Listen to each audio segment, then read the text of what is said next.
దేవునికి స్తోత్రం. హల్లెలూయా. క్రీస్తునందున్న ప్రియులందరికీ Lord's house church Punjab తరపున మా ప్రేమపూర్వక శుభాభివందనాలు. ప్రభు యొక్క మహాకృపను బట్టి 4 నెలలు గడచి 5వ మాసంలోనికి అడుగుపెట్టే విధంగా పరిశుద్ధాత్మ దేవుడు మనకు ఎంతగానో కృప చూపి ఉన్నారు. అందును బట్టి సమస్త మహిమ ఘనత ప్రభావమును ప్రభు అయిన యేసుక్రీస్తు వారికే చెల్లునుగాక. ఆమేన్. ఈ మాసము ప్రభు మిమ్మల్ని బహుగా ఆశీర్వదించునుగాక, మీకు సమాధానము కలుగుజేయునుగాక, మీకు ఆరోగ్యము అనుగ్రహించునుగాక, శ్రేష్టమైన ఆహారమును మీకు దయచేసి మిమ్మల్ని తృప్తిపరచుదురుగాక. ఆమేన్ ఆమేన్ అని చెప్పండి. అప్పుడు ఈ మాసం అంతా కూడా ఆశీర్వాదకరంగా జరుగుతుంది. హల్లెలూయా. మరి ఈరోజు ఈ యొక్క మాసం కొరకు ఇవ్వబోయే వాగ్దానం కూడా ఇదేనండి. ఒక్కసారి వాగ్దానం ఏంటో చదువుతాను, వినండి. కీర్తనల గ్రంథము 147వ అధ్యాయము 14వ వచనంలో ఈ విధంగా రాయబడింది: నీ సరిహద్దులలో సమాధానమును కలుగుజేయవాడు ఆయనే, మంచి గోధుమలతో నిన్ను తృప్తిపరచువాడు ఆయనే. హల్లెలూయా. చక్కటి వాగ్దానం కదండి. నీ సరిహద్దులలో సమాధానము కలుగుజేయవాడు ఆయనే. చూడండి, సమాధానము అనేది ప్రతి వ్యక్తి కూడా కోరుకుంటాడు. నాకు సమాధానం కావాలి, నాకు నెమ్మది కావాలి. చూడండి, కొంతమందికి ఎంత డబ్బున్నా సరే సమాధానం ఉండదు, తృప్తి ఉండదు. ఎందుకంటే ఒక్క క్షణము బయటికి వెళ్తే ఆ డబ్బు ఎవరు కాజేస్తారో అని అనుక్షణము కూడా తన యొక్క హృదయం అంతా కూడా ఆ డబ్బు పైనే కేంద్రీకరించి ఉంచుతాడు. కాబట్టి డబ్బున్న వాళ్ళకి మనశ్శాంతి ఉండదు, సమాధానం ఉండదు. సమాధానము పోవడానికి ప్రాముఖ్యమైన ఒక కారణము నేను గ్రహించానండి. అదేంటంటే, ఒక వ్యక్తికి ఒక చిన్న అనారోగ్యం కనుక వచ్చిందంటే చాలు, ఆ వ్యక్తిలో ఉన్నటువంటి సమాధానం అంతా పోతుంది. ఒక చిన్న కడుపులో నొప్పి వచ్చిందంటే ఎంతో అనీజీగా ఉంటుంది కదండి. అసలు ఏ పని మనము చేయలేము. తలనొప్పి వచ్చిందంటే ఒక్క పని కూడా మనం కాన్సన్ట్రేషన్ చేయలేము. ఆ తలనొప్పి తగ్గే వరకు అటు తిరుగుతాము, ఇటు తిరుగుతాము, ఏదో ఒకటి చేస్తాము. ఆ నొప్పి తగ్గించుకోవడానికి అనేక ప్రయత్నాలు మనం చేసే ఆ ఒక్క తరుణంలో మన యొక్క సమాధానం అంతా పోగొట్టుకుంటాం. ఎదురుకుండా ఎవరైనా మనల్ని ఆ సమయంలో కనుక ఏదైనా పని అడిగినా, పిల్లలు మనల్ని కొంచెం విసిగించినా వెంటనే ఆ ఫ్రస్ట్రేషన్ అంతా వాళ్ళ మీద చూపించేసి, వాళ్ళ మీద కోప్పడి, వాళ్ళని తిట్టి, మనకున్న ఆ కొద్ది సమాధానం కూడా మన ఇంట్లో ఉన్న చుట్టూ ఉన్న పరిస్థితుల ద్వారా పోగొట్టుకుంటాం. ఎంతమంది ఈ యొక్క విషయాన్ని యాక్సెప్ట్ చేస్తారు? అవునండి, మీరు చెప్పింది నిజమే అంటారు. నిజమండి, ప్రతి ఒక్కరి గృహంలోనూ ఇది జరిగే కార్యక్రమమే. సమాధానము అంత ప్రాముఖ్యమైనది. ఒక అనారోగ్యము వచ్చిందంటే అది కొద్ది కాలము కలిగిన అనారోగ్యమైనా సరే, లేదా సంవత్సరాల తరబడి మిమ్మల్ని పీడిస్తున్నటువంటి రోగాలు అవ్వచ్చు, వ్యాధులు అవ్వచ్చు, ఒక ఆర్థిక ఇబ్బంది అవ్వచ్చు, ఏదైనా కానీ మీ సమాధానాన్ని అవి తీసివేస్తాయి. కొన్ని బంధకాలు మనల్ని పట్టుకుని ఉన్నప్పుడు మన యొక్క సమాధానాన్ని మనము పోగొట్టుకుంటాము. ఎంతో కలవరము, ఎంతో విసుగు, చికాకు కలిగినటువంటి పరిస్థితుల్లో ఈరోజు అనేకులు జీవిస్తున్నారు. అయితే ప్రభు ఈరోజు మీతోనే మాట్లాడుతున్నారు. నీ సరిహద్దులలో సమాధానము కలుగుజేవాడు ఆయనే. హల్లెలూయా.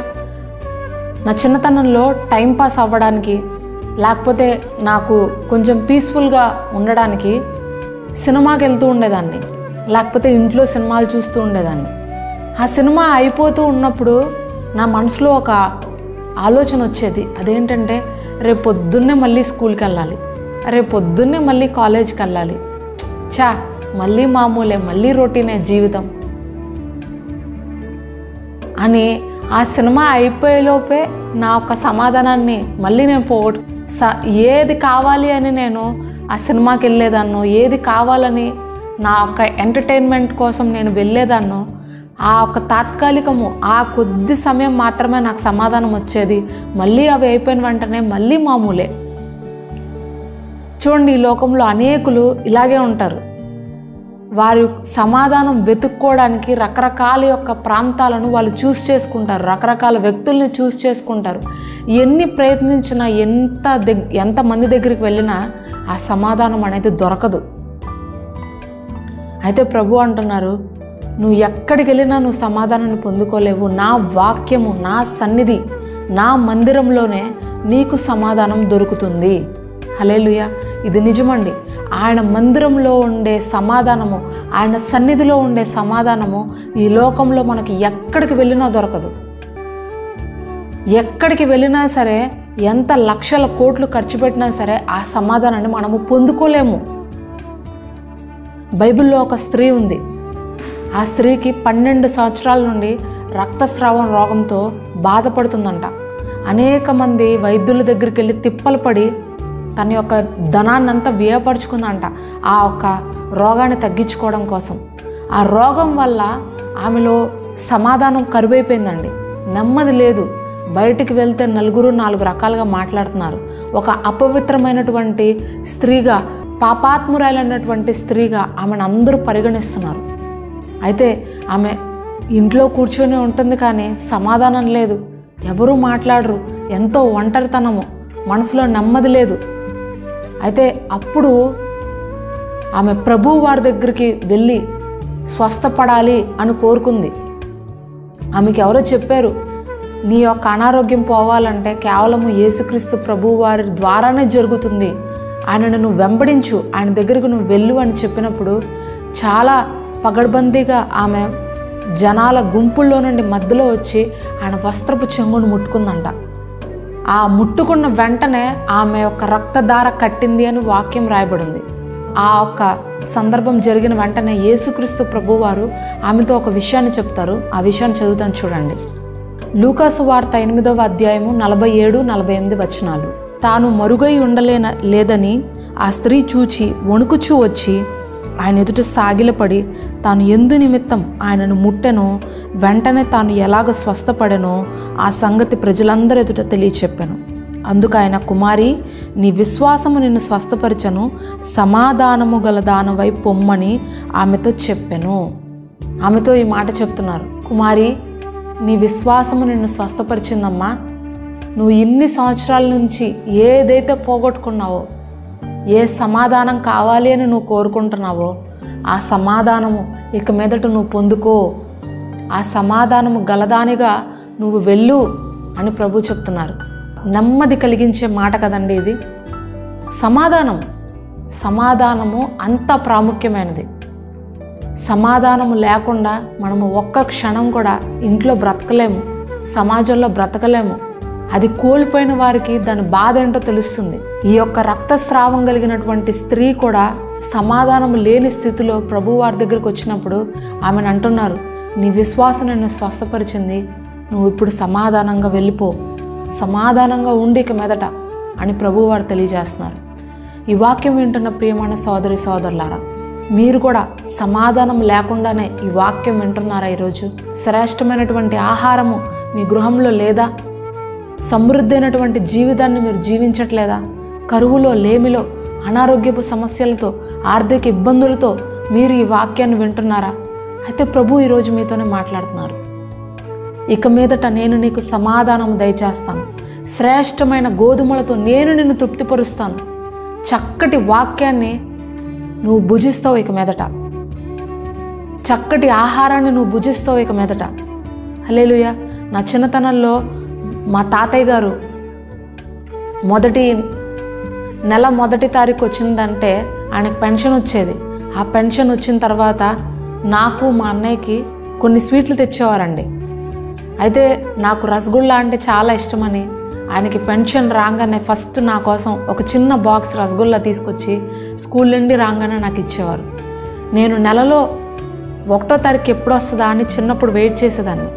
స్కూల్ నుంచి రాగానే మా తాతయ్య దగ్గరికి వచ్చి, తాతయ్య రసగుల్లా తెచ్చావా అంటే, తెచ్చానని చెప్పి బాక్స్ తీసుకొచ్చి ఇచ్చేవారు. దేవుని వాక్యాన్ని మనము పట్టుకున్నప్పుడు, దేవుని యొక్క సన్నిధిని మనము అనుభవిస్తున్నప్పుడు ఆ ఇంట్లో కొరత ఉండదు, ఆ ఇంట్లో లేమి ఉండదు. ఎన్ని శ్రమలు, పోరాటాలు వచ్చినా సరే ఆ ఇంట్లో సమాధానము, నెమ్మది, శ్రేష్టమైన ఆహారాన్ని వాళ్ళు భుజిస్తారు. కరువులో బ్రతకరు, లేమిలో బ్రతకరు. యేసుక్రీస్తు ప్రభువారు నువ్వు ఆశీర్వదించబడాలని కోరుకుంటున్నారు. ఆశీర్వాదానికి వారసులుగా నేను నిన్ను పిలిచాను అని వాక్యం రాయబడింది. మీరు ఆశీర్వదించబడాలని ప్రభువు యొక్క చిత్తము. ఈరోజు మీ ఇంట్లో ఇంకా కరువు, లేమి, అసమాధానము, నెమ్మది లేని స్థితిలో మీరు ఉన్నారంటే దేవుని సన్నిధి మీ ఇంట్లో లేదు అని అర్థము. దయచేసి గమనించండి. ప్రతిరోజు కుటుంబ ప్రార్థన చేసుకోండి. ఇంట్లో ఉదయాన్నే లేచి, రేయి మొదటి జామునే లేచి ప్రార్థించండి. కన్నీటితో ప్రార్థించండి. దేవుని వాక్యం సెలవిస్తుంది.